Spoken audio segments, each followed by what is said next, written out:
I think a lot of people have tried to make it not look like they're saving money, but also saving money. So there's ways of doing that.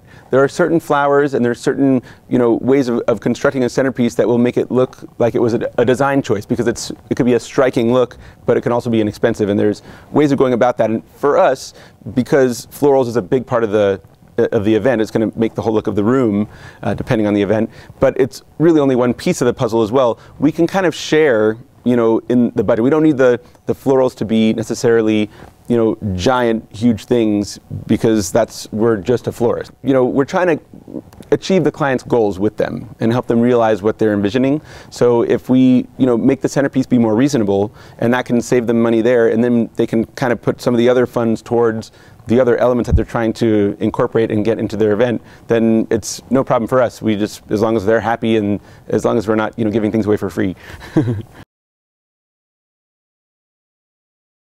Tips for a successful event can be different from person to person and what their priorities are.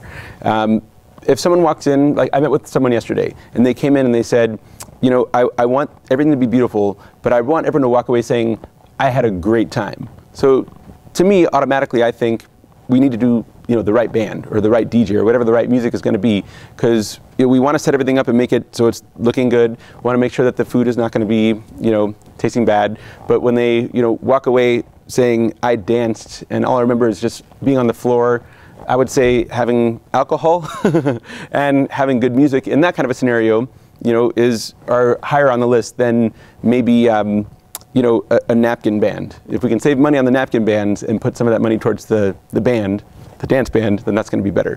So case by case every time, though. It really does depend on their goals. If we're doing an intimate event for 30 people, or we're doing an event of 600 people, which are, all the extremes happen at all times. If they are doing a 30-person event, maybe they really just want to have a quiet dinner with some background music, and maybe they'll play a first dance or perform a first dance. People don't usually want to perform their first dance. They usually just want to get through it. But some people do choreography, of course. Anyway, I digress. So whether it's just something very intimate, and they just want it to be maybe long tables and make it feel like they're all part of one experience, as opposed to multiple tables throughout the room, or maybe they're very contemporary and they want to do clean lines and squares and rectangles everywhere, and have it be whatever that is in their mind. We want to make sure that we can give them that.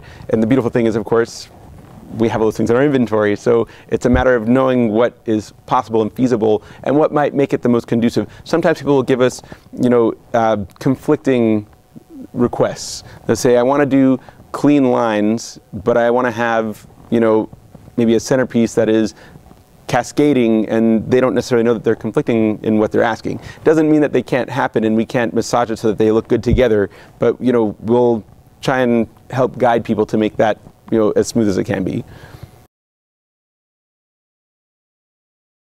My number one tip is have fun. That's number one. If you go into the experience with fun as your goal, then you will enjoy yourself a lot more throughout the process and at the event.